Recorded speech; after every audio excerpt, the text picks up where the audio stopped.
ഭഗവാൻ മുരുകൻ്റെ 6 പടൈ വീട്. ഈ 6 പടൈ വീട് എന്താണ്? ഈ 6 പടൈ വീടിന് ഇത്രയും പ്രത്യേകത വരാൻ കാരണം എന്താണ്? കൗമാര ശൈവ പാരമ്പര്യത്തിലെ ഏറ്റവും വലിയ ഗുരുക്കന്മാരായിട്ടുള്ള മഹാഗുരുക്കന്മാരായിട്ടുള്ള 2 ഗുരുക്കന്മാർ, അരുണഗിരിയാർ അതുപോലെ നക്കീരർ, അങ്ങനെ എണ്ണമറ്റ ഗുരുക്കന്മാരെല്ലാം പറയുന്നൊരു കാര്യമുണ്ട്. ഈ 6 പടൈ വീട്ടിൽ ഏതെങ്കിലും ഒന്ന് ദർശിച്ചാൽ തന്നെ നിങ്ങളുടെ ജീവിതത്തിൽ വലിയ മാറ്റം ഉണ്ടാകും. അപ്പോൾ 6 പടൈ വീടും നിങ്ങൾ ഒരുമിച്ച് ദർശിക്കുകയാണെങ്കിൽ, അതായത് ഓരോ പടൈ വീടും ദർശിച്ച് ഒരു ട്രിപ്പിൽ അല്ലെങ്കിൽ ഒരു യാത്രയിൽ ഇതെല്ലാം കവർ ചെയ്ത് വരികയാണെങ്കിൽ നിങ്ങൾ ഉദ്ദേശിക്കുന്നതിനേക്കാൾ വലിയ ഫലം, നമ്മൾ ഒരു ഫലം ഉദ്ദേശിക്കും, അത് ലഭിച്ചാൽ തന്നെ ഭാഗ്യമാണെന്ന് പറയും. പക്ഷെ നമ്മൾ ഉദ്ദേശിക്കുന്നതിനേക്കാൾ വലിയ ഫലം കിട്ടുമെന്നാണ് പറയുന്നത്. അതും വെറുതെ ആരെങ്കിലും പറയുന്നതല്ല, മഹാഗുരുക്കന്മാർ പറയുന്നതാണ് എന്നുള്ളതാണ് ഇതിലെ ഏറ്റവും പ്രധാനപ്പെട്ട കാര്യം. അപ്പോൾ ആദ്യം മനസ്സിലാക്കണം, 6 പടൈ വീട് എന്താണ്. 6 പടൈ വീടെന്ന് കേൾക്കുമ്പോൾ നമ്മൾ ഓർക്കും ഏതോ ഒരു വീടാണോ? അല്ല, ക്ഷേത്രമാണ്. എന്തുകൊണ്ടാണ് 6 പടൈ വീടെന്ന് വന്നത്? ഭഗവാന്റെ 6 തിരുത്തലം അല്ലെങ്കിൽ 6 മിലിറ്ററി ബേസ് ആണെന്നാണ് ആര് പറഞ്ഞു തരുന്നത്? നക്കീരറാണ് ആദ്യമായി പറയുന്നത്. ഭഗവാൻ യുദ്ധം ചെയ്യാൻ പോകുന്നതിന് മുൻപ് 6 പടൈ വീടുകൾ തിരഞ്ഞെടുത്തിരുന്നു, അല്ലെങ്കിൽ 6 മിലിറ്ററി ബേസ് തിരഞ്ഞെടുത്തിരുന്നു. ആ 6 മിലിറ്ററി ബേസ് ആണിതെന്ന് പറഞ്ഞു. എങ്കിൽ യുദ്ധവുമായി ബന്ധപ്പെട്ട ചരിത്രം മാത്രമാണോ ഇതിനുള്ളത്? അല്ലെങ്കിൽ ഈ ക്ഷേത്രങ്ങൾക്ക് 6 പടൈ വീടെന്ന് പറഞ്ഞാൽ യുദ്ധവുമായിട്ട് ബന്ധപ്പെട്ട ചരിത്രം അത്രമാത്രമേ ഉള്ളൂ? അല്ല, ഓരോ ക്ഷേത്രത്തിനും അതിൻ്റേതായ ഐതിഹ്യമുണ്ട്, അതിൻ്റേതായ പശ്ചാത്തലമുണ്ട്. അതുപോലെ തന്നെ ഏറ്റവും പ്രധാനപ്പെട്ടത് അതിൻ്റേതായ ശക്തിയുണ്ട്. പളനിയിൽ പോകുമ്പോൾ നമ്മൾക്ക് കിട്ടുന്ന അനുഗ്രഹമല്ല തിരുപ്പറംകുன்றത്തിൽ പോകുമ്പോൾ, തിരുപ്പറംകുன்றത്തിൽ പോകുമ്പോൾ കിട്ടുന്ന അനുഗ്രഹമല്ല തിരുച്ചെന്തൂർ പോകുമ്പോൾ. ഓരോ ക്ഷേത്രത്തിനും ഓരോ പ്രത്യേകതകളുണ്ട്.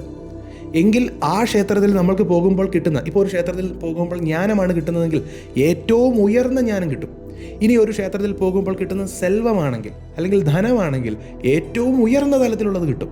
മുരുകൻ എന്ത് കൊടുത്താലും അത് ഏറ്റവും ഉയർന്ന തലത്തിലുള്ളതേ കൊടുക്കുകയുള്ളൂ. ഒരു മീഡിയം ലെവൽ അല്ലെങ്കിൽ നമ്മൾ ഉദ്ദേശിക്കുന്ന പോലെ തട്ടിയും മുട്ടിയും പോകാനുള്ള കാര്യങ്ങളൊന്നുമല്ല. മുരുകൻ അനുഗ്രഹിക്കുമ്പോൾ മനസ്സ് നിറഞ്ഞ് അനുഗ്രഹിക്കും. അതാണ് മുരുകൻ്റെ ഗുണം. ഭഗവാൻ അനുഗ്രഹിക്കാൻ ഇത്തിരി പ്രയാസമാണ്. എങ്കിൽ നമ്മൾ നല്ല അച്ചടക്കത്തോടുകൂടി 6 പടൈ വീടൊക്കെ നമ്മൾ ദർശനം ചെയ്ത് കഴിഞ്ഞാൽ തീർച്ചയായും ഭഗവാൻ അനുഗ്രഹിക്കും.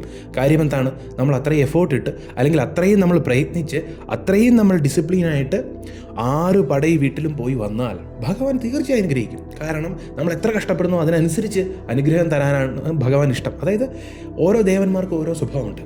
ഇപ്പോൾ വിഷ്ണു ഭഗവാനാണെങ്കിൽ എത്രത്തോളം ഭക്തി ഒരാൾക്ക് ഭഗവാനോടുണ്ടോ അതാണ് നോക്കുന്നത്. മുരുകനാണെങ്കിൽ ഭക്തിയും നോക്കും, അതുപോലെ തന്നെ എത്രത്തോളം ഡെഡിക്കേഷൻ നമ്മൾ കാണിക്കുന്നുണ്ട്, എത്രത്തോളം ഭഗവാന് വേണ്ടി അർപ്പിക്കുന്നുണ്ട് എന്നുള്ളതും ഭഗവാൻ നോക്കും. അതുകൊണ്ടാണ് വേൽക്കുത്തൽ പോലുള്ള അല്ലെങ്കിൽ വേൽ കുത്തുന്നത് പോലുള്ള ആചാരങ്ങൾ വന്നത് തന്നെ എത്രത്തോളം നമ്മൾ കഠിനത താങ്ങും എന്നുള്ളതാണ്. അപ്പോൾ അത്രയും കഠിനതയൊക്കെ താങ്ങി നമ്മളുടെ ജീവിതത്തിൽ നിന്ന് ഒരു 4 ദിവസം അല്ലെങ്കിൽ 2 ദിവസമൊക്കെ കൊണ്ട് നമുക്ക് പോയിട്ട് വരാം. എങ്കിലും മാക്സിമം നമ്മൾ അതിൻ്റെ റൂട്ടിൽ പോകുകയാണെങ്കിൽ കുറച്ച് ദിവസം എടുക്കും. അപ്പോൾ അത്രയും ദിവസമൊക്കെ നമുക്ക് ഭഗവാന് വേണ്ടി കൊടുക്കാൻ പറ്റിയാൽ ഭഗവാൻ അത്രത്തോളം അനുഗ്രഹിക്കും. ഒരു ക്ഷേത്രത്തിൽ പോയാൽ തന്നെ അത്രയും അനുഗ്രഹം തരുന്ന ഭഗവാന്റെ ഏറ്റവും പ്രധാനപ്പെട്ട ആയിരക്കണക്കിന് ക്ഷേത്രങ്ങളുണ്ട്. ഭഗവാന് 6 പടൈ വീട് മാത്രം എന്തുകൊണ്ട് ഇത്രയും പ്രത്യേകത ആർജിച്ചു എന്ന് ചോദിച്ചാൽ ഭഗവാൻ 6ഉമായിട്ട് അഭേദ്യമായ ബന്ധമുണ്ട്. കാരണം എന്താണ്? ഭഗവാൻ ജനിക്കുന്നത് 6 കുഴന്തയായിട്ടാണ്, 6 കുട്ടിയായിട്ടാണ് ഭഗവാൻ ജനിക്കുന്നത്. 6 താമര ഇതളിലാണ് ജനിക്കുന്നത്.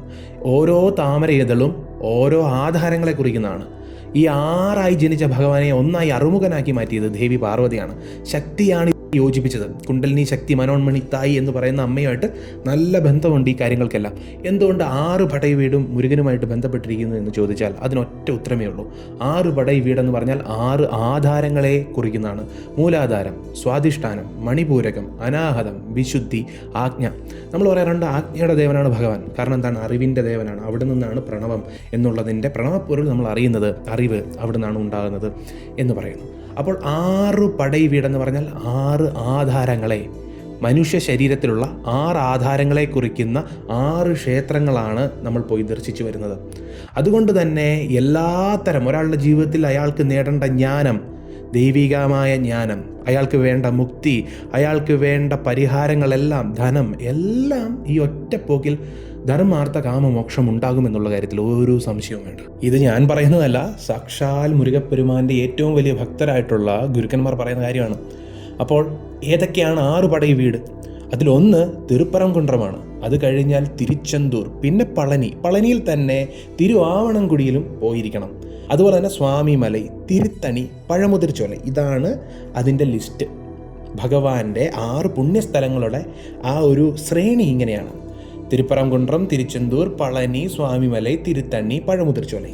അപ്പോൾ ഓരോ പടൈവീടിൻ്റെയും പ്രത്യേകതകൾ അറിഞ്ഞിട്ടേ കാര്യമുള്ളൂ, അതിൻ്റെ കഥ അറിഞ്ഞിട്ടേ കാര്യമുള്ളൂ. അപ്പോൾ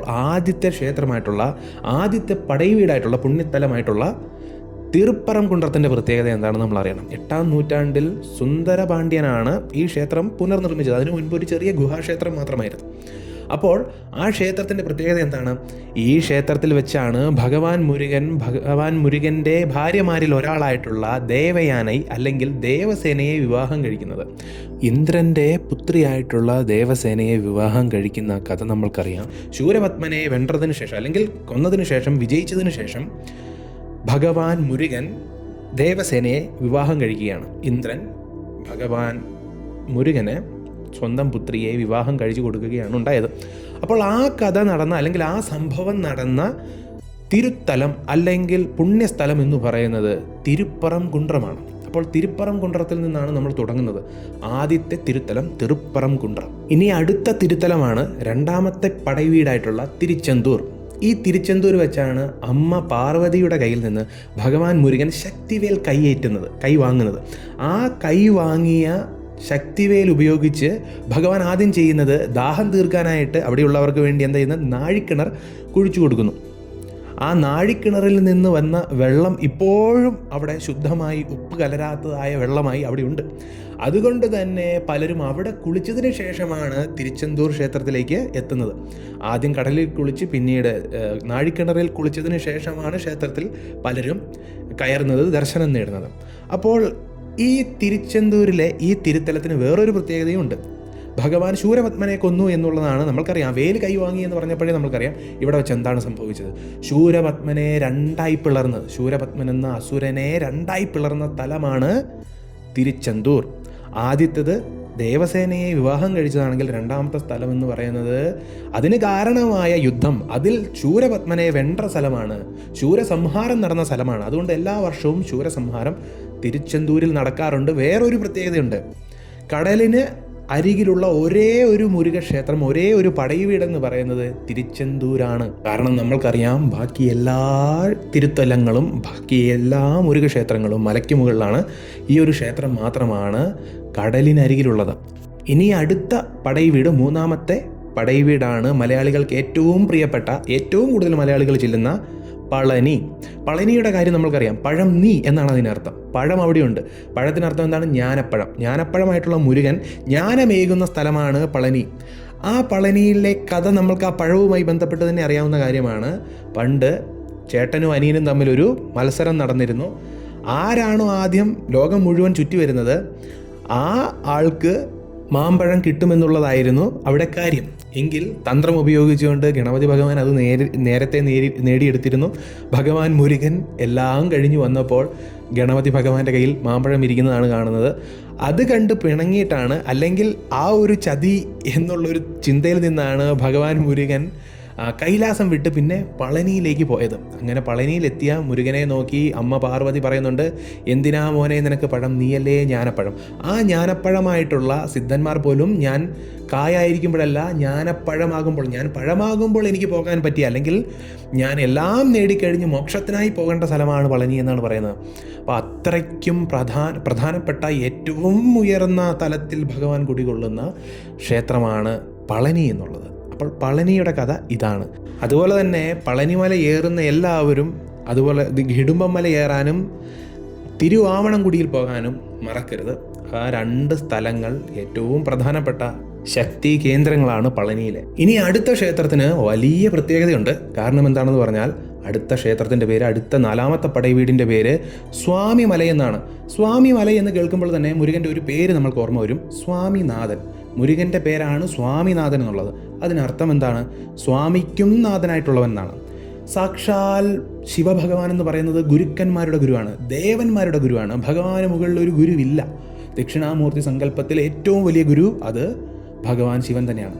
എങ്കിൽ ശിവൻ ഒരു ഗുരു ഉണ്ടെന്നുള്ള കാര്യം നമ്മൾ അത്ഭുതത്തോടെ ആയിരിക്കും കേൾക്കുന്നത്. എങ്കിൽ ശിവൻ ഒരു ഗുരുവുണ്ട്. ശിവൻ്റെ ഗുരു ആരാണ്? സാക്ഷാൽ മുരുകൻ.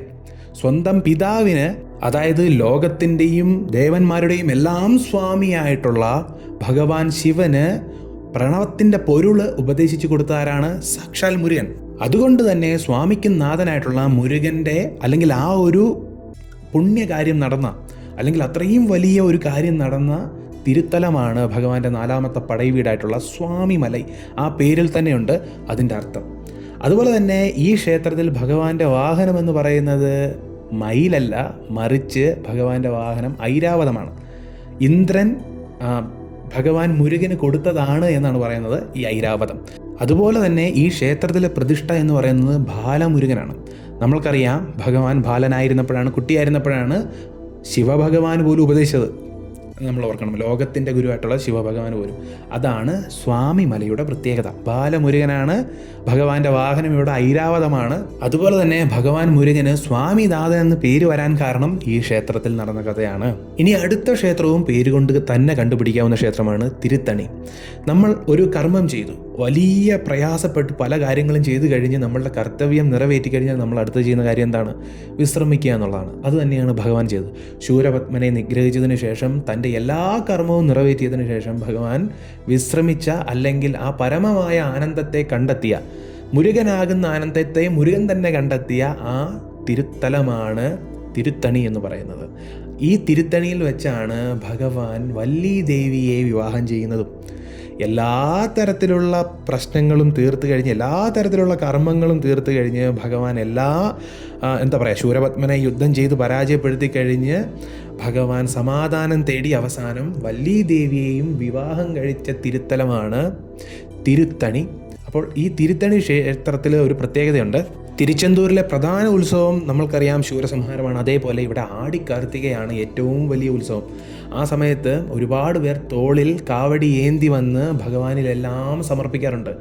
എല്ലാ കർമ്മവും ചെയ്തു കഴിഞ്ഞ്, എല്ലാത്തിൽ നിന്നും അകന്ന് മനസ്സിന് തൃപ്തിയാകണം, അല്ലെങ്കിൽ മനസ്സിന് ശാന്തി ഉണ്ടാകണമെന്നുള്ള അവസ്ഥയിലാണ് നമ്മൾ ഈ ക്ഷേത്രത്തിലെത്തുന്നത്. എൻ്റെ എല്ലാ കർമ്മവും തീർത്തു തരണമെന്ന് പറഞ്ഞ് ഭക്തരെല്ലാവരും തോളിൽ കാവടിയേന്തി ഭഗവാന്റെ മുന്നിൽ വന്ന് സമർപ്പിക്കുമ്പോൾ അവർക്ക് ആശ്വാസം ലഭിക്കുന്നു, കർമ്മത്തിൽ നിന്ന് മുക്തി ലഭിക്കുന്നു എന്നുള്ളതാണ് ഇവിടുത്തെ വിശ്വാസം. ഇനി ഭഗവാന്റെ ക്ഷേത്രങ്ങളിലെ ഏറ്റവും പ്രത്യേകത, ഞാൻ പറയുന്നത് എല്ലാ ക്ഷേത്രങ്ങൾക്കും, പളനിക്കും തിരുച്ചെന്തൂരിനൊക്കെ ശക്തി ഉണ്ടെങ്കിലും ഒരു പ്രത്യേകത ഈ പറയാൻ പോകുന്ന ക്ഷേത്രത്തിനുണ്ട്. പഴമുതിർ ചോല ഈ ഭഗവാന്റെ 6ാമത്തെ പടൈവീടാണ്. ഈ ക്ഷേത്രത്തിന് ഒരു വലിയ പ്രത്യേകതയുണ്ട്. എന്താണെന്നറിയാമോ? ഈ ഒരു ക്ഷേത്രത്തിൽ മാത്രമേ നിങ്ങൾക്ക് വല്ലീ ദേവിയെയും ദേവസേനാദേവിയെയും മുരുകനൊപ്പം കാണാൻ സാധിക്കുള്ളൂ. നമ്മൾ ഈ പറഞ്ഞ 6 ക്ഷേത്രങ്ങളിൽ പോയാലും മുരുകൻ ഒറ്റയ്ക്കാണ് നമ്മൾക്ക് കാഴ്ച തരുന്നതെങ്കിൽ, അല്ലെങ്കിൽ ഒന്നെങ്കിൽ വല്ലീ ദേവിയോടൊപ്പമോ അല്ലെങ്കിൽ ദേവസേനാദേവിയോടൊപ്പമാണ് കാഴ്ച തരുന്നതെങ്കിൽ, ഈ ഒരു ക്ഷേത്രത്തിൽ മാത്രമാണ് ഇച്ഛാശക്തി ക്രിയാശക്തി ആയിട്ടുള്ള 2 ഭാര്യമാരോടുമൊപ്പം ഭഗവാൻ കാഴ്ച തന്ന് നമ്മൾക്ക് മനസ്സ് നിറഞ്ഞ് അനുഗ്രഹിക്കുന്ന ഒരേ ഒരു ക്ഷേത്രം. അല്ല, എല്ലാ ക്ഷേത്രത്തിലും അനുഗ്രഹം ഉണ്ടെങ്കിലും ആ ശക്തിയുടെയും കൂടെ, മുരുകൻ്റെ ശക്തിയുടെയും കൂടെ അനുഗ്രഹം കിട്ടുമ്പോൾ അത് പ്രത്യേക ഒരു ഉണർവാണ്. പഴമുതിർ ചോലയിലാണത് കിട്ടുന്നത്. അവിടെ ഈ 2 ഭാര്യമാരോടൊപ്പം, അതുപോലെ തന്നെ ഗണേശൻ അവിടെ സന്നിധിയുണ്ട്, ശിവഭഗവാൻ സന്നിധിയുണ്ട്, മുരുകനും 2 ഭാര്യമാർക്കും അവിടെ സന്നിധിയുണ്ട്. അപ്പോൾ ഇങ്ങനെ മനസ്സ് നിറഞ്ഞ് അനുഗ്രഹിക്കുമ്പോൾ നമ്മളുടെ ഉള്ളിൽ ഒരു ആർജവം തോന്നുകയും പല കാര്യങ്ങളും ചെയ്തെടുക്കാനും വിജയത്തിലേക്ക് എത്തിക്കാനും നമ്മൾക്ക് ഒരു തൻ്റെ ഇടമുണ്ടാകുകയും ചെയ്യും. ഇത് തന്നെയാണ് തിരുച്ചെന്തൂരും ഉണ്ടാകുന്നത്. തിരുച്ചെന്തൂരും നമ്മൾക്ക് എല്ലാത്തിനും മുകളിൽ വിജയമുണ്ടാകാനാണ് അവിടെ പോകുന്നത്. അതുകൊണ്ടാണ് അവിടെ ചെന്ന് കഴിയുമ്പോൾ ഒരുപാട് പേരുടെ ജീവിതത്തിൽ ഒരു തിരുപ്പം ഉണ്ടാകുന്നത്. തിരുച്ചെന്തൂർ പോയാൽ ഒരു തിരുപ്പം ജീവിതത്തിൽ ഉണ്ടാകുമെന്ന് പറയും. അതുപോലെ തന്നെ പഴമുതിർ ചോലയിൽ പോയാലും ഇതുപോലുള്ള അനുഗ്രഹങ്ങൾ കിട്ടും. കാരണം അവിടെ വല്ലീ ദേവസേന സമേതനായിട്ട് മുരുകൻ അനുഗ്രഹിക്കുന്നു. അപ്പോൾ ഒന്നെങ്കിൽ നമ്മൾക്ക് നമ്മളുടെ കൺവീനിയൻസ് അനുസരിച്ച് എങ്ങനെ നമുക്ക് പോകണം എന്നനുസരിച്ച് നമുക്ക് പോകാം. നമ്മൾക്ക് ഏതാണോ എളുപ്പം അതിനനുസരിച്ച് പോകാം. അല്ലെങ്കിൽ നമുക്ക് ഓരോ ക്ഷേത്രമായിട്ട് ഓരോ ടൈമിൽ ദർശിച്ച് പോരാം. അല്ലെങ്കിൽ ഇതിൻ്റെ ഓർഡറിൽ തന്നെ പോയി വരാം. എങ്ങനെയാണെങ്കിലും നമ്മൾക്ക് ഈ ക്ഷേത്രങ്ങളിൽ പോകാൻ സാധിച്ചു എന്ന് പറഞ്ഞാൽ അതൊരു വലിയ കാര്യമാണ്. ഏറ്റവും വലിയ പുണ്യമാണ് ഒരു മുരുകഭക്തനെ സംബന്ധിച്ചിടത്തോളം. അതുകൊണ്ട് 6 പടൈ വീട് എന്ന് പറയുന്നത് ഒരു മുരുകഭക്തൻ്റെ ജീവിതത്തിൽ ഒരിക്കലെങ്കിലും അവൻ പോയിരിക്കേണ്ട ക്ഷേത്രങ്ങളാണ്. അതുകൊണ്ട് തന്നെ മുരുകഭക്തൻ്റെ ജീവിതത്തിൽ, അല്ലെങ്കിൽ മുരുകഭക്തർക്ക് ഏറ്റവും പ്രധാനപ്പെട്ട ഈ ക്ഷേത്രങ്ങളിൽ പോകാൻ എല്ലാവരും ശ്രമിക്കുക. അഹോബിലം.